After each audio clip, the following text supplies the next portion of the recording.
Hér sjáum við Dell Inspiron Duo tölvuna sem þeirra eiginleikum gegn að vera bæði fartölva og spjaldtölva. Það sem við ætlum að sýna ykkur núna hvaða hæfileika hún fær þegar við setjum Windows 8 sem væntanlegt innan skamms. En sem spjaldtölva þá höfum við þessa möguleika hér og það sem ég langar að sýna ykkur hvernig við notum nýtt sem við kallum Picture Password eða mynda lykilorð.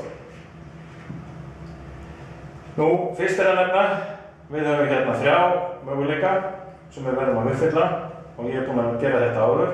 Þannig hér passwordið hvernig ég fer inn í vélina. Þetta mjög viðkvæmt og nákvæmt, þannig að það þarf að hitta nákvæmlega þann stað sem var valið.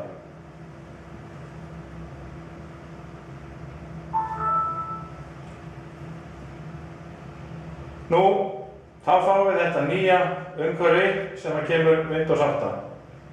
Hér getum við farið og hér eru það sem við köllum flísar. Það innihalda upplýsingar forritin, hvað í gangi og annað slíkt og við flettum þessu fram og tilbaka og færum okkur hingað og þangað.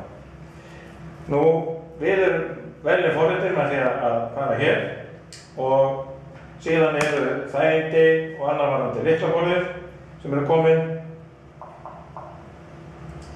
og þetta touch-lyklaborð og við förum og verðum heimasíðu eftir því. En ef við ætlum að fara í fleiri aðgerðir, þá séum við start og þá erum við aftur komin á sama stað. Við getum opnað leikjaforrit og annað slíkt. Hér svona tónlistarforrit, þar sem við getum verið að skoða og þegar það búið að hlaðast.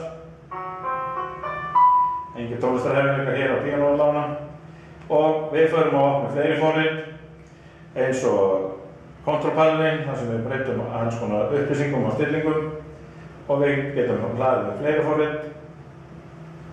Það sem við getum til dæmis tekið hér veðrið, en ástæðan fyrir ég að hlaða allar þessu forritum að geta sýnt ykkur hvernig við vinnum með mörg forrit á þessu nýja Windows 7 umhverfi. Það gerum við með því að fletta hér fram og tilbaka og við getum gert alls konar hluti og svo getum við farið hér að hluta til og þá skiptir skjárinn. Þá erum við komið og það sjáum við með þessa nýja Metro lúkki. Þá íslenska umhverfið alveg eins og við viljum. Nú, við getum farið og valið að skipta á milli glugga. Við getum breytt gluggunum og þá aðlaga forritið sitt að útlitinu og við getum líka valið forrit sem að fara á sig og gluggan fyrir sig eða þá að við getum bara lokað öllu og farið út. Það síðasta sérna sýningur hvernig lyklaborðið komin. Þá förum við hér í start, veljum hérna forrit sem heitir NoSpace og það til þess að sýningu lyklaborðið og ég verð það að vélrita og þá kemur lyklaborðið hér upp. Þess að það við erum að auka lykla fyrir íslensku og sér aðstæður og annar aðstæður þá það bara byggt. En hér í horninu sem hér með íslensk lyklaborð, hér getum við valið enskt lyklaborð, þá fækkar hann frá stöfunum. En það sem við langar að sýna sérstaklega hér fyrir þumla lyklaborðið. Og hér erum við með bilir og við getum tekið stóra og litla stafi, þurrka út.